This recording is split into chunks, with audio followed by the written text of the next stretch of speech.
जय श्री कृष्णा दोस्तों, मेरे YouTube चैनल में आप सभी का हार्दिक स्वागत है।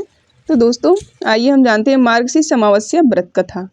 अमावस्या व्रत कथा से सुनने से क्या क्या लाभ हमें मिलते हैं, आइए हम इस वीडियो में जानेंगे। तो जानने के लिए वीडियो में लास्ट तक बने रहें। अमावस्या का यह शुभ दिन पितरों के तर्पण, दान, पुण्य और भगवान की आराधना करने के लिए विशेष महत्व रखता है। यह तिथि न केवल हमारी आत्मा को शुद्ध करती है, बल्कि हमारे पूर्वजों को शांति और तृप्ति भी प्रदान करती है। भगवान शिव और श्री विष्णु जी की कृपा के साथ ही यह दिन हर भक्त के जीवन को मंगलमय बनाता है। दान, ध्यान और सेवा का दिन, श्री शिव और विष्णु के चरणों में लगे हर मन। आइए आज मार्गशीर्ष की इस पावन कथा को सुनते हैं और अमावस्या के अद्भुत महत्व को आत्मसात करते हैं। प्राचीन कथा के अनुसार बहुत साल पहले की बात है। किसी गरीब ब्राह्मण परिवार में पति, पत्नी और उनकी एक पुत्री रहा करते थे। सारा परिवार भगवान की भक्ति में लीन रहता था। उनकी पुत्री सुंदर, संस्कारी और गुणवान थी। वह उसके लिए वर की तलाश कर रहे थे, किंतु निर्धन होने के कारण उसके विवाह में बाधाएं आ रही थी। भगवान की दया से एक दिन उनके घर में एक बहुत बड़े महात्मा आए। उस कन्या ने उनकी खूब सेवा की। कन्या की सेवा भावना से प्रसन्न होकर महात्मा ने उसे आशीर्वाद दिया। तब उस लड़की के पिता ने कहा, महात्मा जी, हम बहुत समय से अपनी पुत्री के विवाह के लिए वर की तलाश कर रहे हैं, मगर हमारी निर्धनता के कारण हर बार बात बनते बनते रह जाती है। कृपया बताइए, हमारी पुत्री के हाथ पीले कब होंगे? महात्मा जी ने उस लड़की का हाथ देखा तो बोले, इस लड़की के हाथ में तो विवाह की रेखा ही नहीं है। यह बात सुनते ही ब्राह्मण तो बड़े उदास हो गए और फिर बोले, क्षमा करना महात्मा जी, मैं आपके कहने का अर्थ नहीं समझ पाया। महात्मा जी ने फिर कहा कि तुम्हारी पुत्री के भाग्य में विवाह सुख नहीं लिखा है। महात्मा जी के मुख से ऐसे वचन सुनकर वह ब्राह्मण दंपत्ति रोती रोती महात्मा जी के चरणों में गिर गए और उनसे इस समस्या का समाधान बताने के लिए विनती करने लगे। तब महात्मा जी ने उन्हें अपने चरणों से उठाया और बोले कि पास के ही गांव में सोना नाम की धोबिन जात की पवित्रता महिला अपने पति, बेटे और बहू के साथ रहती है। वह एक महान पवित्रवता स्त्री है। यदि उसकी पुत्री उसे इसकी सेवा से प्रसन्न कर ले और आशीर्वाद स्वरूप उसकी मांग का सिंदूर उससे ले ले, तभी इस लड़की का विवाह संभव है। ऐसा करने से इसे अमोघ सुहाग भाग की प्राप्ति भी होगी। मगर ध्यान रहे, वह पतिव्रता महिला कहीं भी आती जाती नहीं है। महात्मा जी ब्राह्मण दंपत्ति के घर से विदा हो गए। अब भोर होते ही ब्राह्मणी ने अपनी पुत्री को सोना धोबिन की सेवा करने के लिए भेज दिया। लड़की पूरे दिल से सोना धोबिन के घर की साफ सफाई और बाकी घर की काम भी उनके उठने से पहले ही करके अपने घर वापस आती थी। यह क्रम बहुत दिन तक ऐसे ही चलता रहा। एक दिन सोना धोबिन अपने बहू को शाबाशी देते हुए बोली कि बहू, तुम तो ब्रह्म मुहूर्त में ही उठकर घर का सारा कामकाज कर लेती हो और मुझे पता तक नहीं चलता। बहू बोली, माता जी, मैं तो सुबह देर से उठती हूँ, मुझे लगा घर के यह सारे कामकाज आप किया करती हैं। जानकर सोना धोबिन को बड़ी हैरानी हुई। उसने सोचा कि आखिरकार उनके घर का यह सारा काम कौन करके चला जाता है। इस बात का मुझे पता लगाना चाहिए।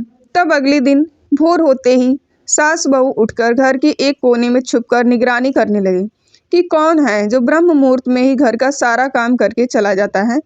उधर अपने निर्धारित समय पर ब्राह्मण की पुत्री आई और मुख से भजन करते करते घर का सारा काम दिल से करने लगी। अपना काम पूरा होने पर जब वह वहां से जाने लगी तो सोना धोबन ने उसे पकड़ लिया और उसके सामने आकर उससे पूछा कि तुम कौन हो बेटी, और इस तरह छुपकर मेरे घर का काम क्यों करती हो?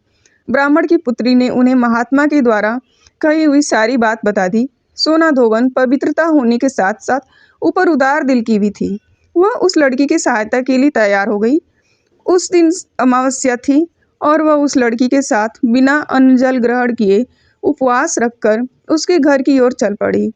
उसने सोचा रास्ते में कहीं पीपल का पेड़ मिलेगा तो उसे भौंरी देकर और उसकी परिक्रमा करके ही जल ग्रहण करेगी। लड़की के घर पहुंचकर सोना धोबन ने जैसे ही अपनी मांग से सिंदूर उस कन्या की मांग में लगाया तो सोना धोबन के पति के प्राण पखेरु उड़ गए। सोना धोबन को ज्ञात हो गया यह उसके पति इस दुनिया में नहीं रहे। वह ब्राह्मण परिवार से विदा लेकर चल पड़ी। रास्ते में पीपल का पेड़ देखकर उसने ईंट के टुकड़ों से 108 बार भौंरी देकर 108 बार पीपल के पेड़ की परिक्रमा की। उसके बाद जल ग्रहण किया, तभी उसके पति की मृतदेह में प्राण लौट आए। इस प्रकार अमावस्या के दिन पीपल के पेड़ की पूजा करने और इस कथा को सुनने से सुहाग इन महिलाओं का सुहाग अटल रहता है। सुहागिन महिलाओं को सभी प्रकार के मनोरथों की प्राप्ति होती है। जिनका विवाह नहीं हो रहा है उन्हें मनवांछित वर की भी प्राप्ति होती है। सभी अभीष्ट मनोरथ की पूर्ति होने के साथ साथ ऐसे भक्तों के घर में अन्न धन सुख समृद्धि के भंडार भी भरे रहते हैं।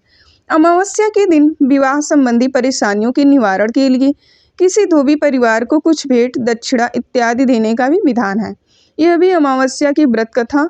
अब सुनिए श्रीमद् भगवद गीता के 7वें अध्याय के सभी श्लोकों का हिंदी अनुवाद। भगवान श्री कृष्ण अर्जुन से कहने लगे, हे पार्थ, अनन्य प्रेम से मुझ में आसक्त चित्त और अनन्य भाव से मेरे परायण होकर योग में लगा हुआ, तो जिस प्रकार से संपूर्ण विभूति बल ऐश्वर्य आदि गुणों से युक्त सबके आत्मरूप मुझको संशय रहित जानेगा, उसको सुन। मैं तेरे लिए इस विज्ञान सहित तत्व ज्ञान को संपूर्णतया कहूँगा, जिसको जानकर संसार में फिर और कुछ भी जानने योग्य शेष नहीं रह जाता।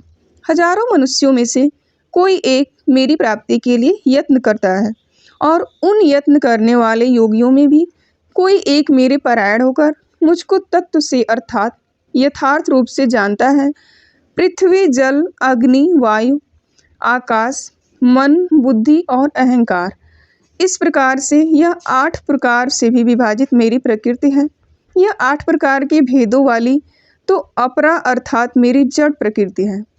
और हे महाबाहु, इससे दूसरी को जिससे यह संपूर्ण जगत धारण किया जाता है, मेरी जीव रूपा परायण अर्थात चेतन प्रकृति जान। हे अर्जुन, तू ऐसा समझ कि संपूर्ण भूत इन दोनों प्रकृति को उत्पन्न होने वाले हैं, और मैं संपूर्ण जगत का प्रभाव तथा प्रलय हूँ, अर्थात संपूर्ण जगत का मूल कारण हूँ। हे धनंजय, मुझसे भिन्न दूसरा कोई भी परम कारण नहीं है। यह संपूर्ण जगत सूत्र में सूत्र के मणियों के समान मुझ में गुथा हुआ है। हे अर्जुन, मैं जल में रस हूँ, चंद्रमा और सूर्य में प्रकाश हूँ, संपूर्ण वेदों में ओंकार हूँ, आकाश में शब्द और पुरुषों में पुरुषत्व हूँ। मैं पृथ्वी में पवित्र गंध और अग्नि में तेज हूँ, और संपूर्ण भूतों में उनका जीवन हूँ, और तपस्वियों में तप हूँ। हे अर्जुन, तू संपूर्ण भूतों का सनातन बीज मुझको ही जान। मैं बुद्धिमान की बुद्धि और तेजस्व का तेज हूँ।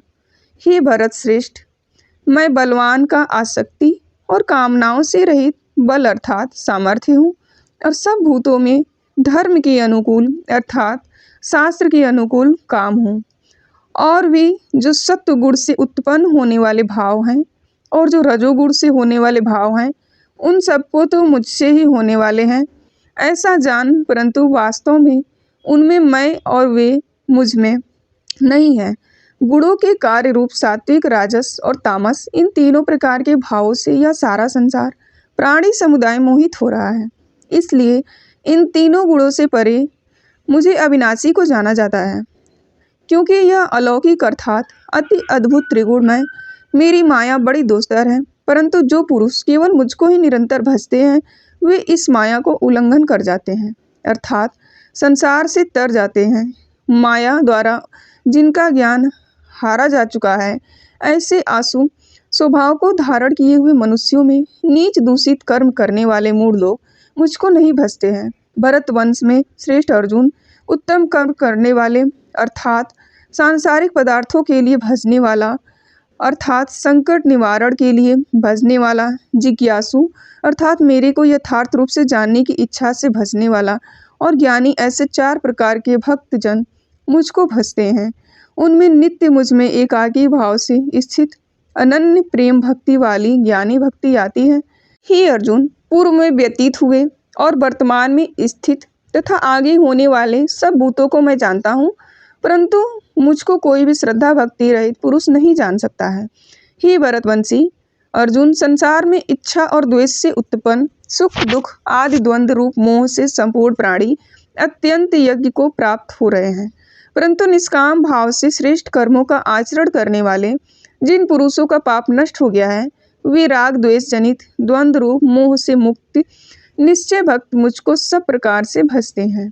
जो मेरे शरण होकर जन्म और मरण से छूटने के लिए यत्न करते हैं, वे पुरुष उस ब्रह्मा को, संपूर्ण आध्यात्म को, संपूर्ण कर्म को जानते हैं। जो पुरुष अधिभार तथा अधियज्ञ सहित अर्थात सबका आत्मरूप मुझे अंत काल में भी जानते हैं, वे युक्त चित्त वाले पुरुष मुझे जानते हैं, अर्थात मुझ में लीन हो जाते हैं, मुझे प्राप्त हो जाते हैं। श्रीमद् भगवद गीता के 7वां अध्याय समाप्त हुआ। दोस्तों, अगर वीडियो अच्छी लगी हो तो प्लीज़ चैनल को सब्सक्राइब करना ना भूलें और वीडियो को लाइक करें, शेयर करें। प्लीज़ दोस्तों फुल सपोर्ट करें। Thanks for watching.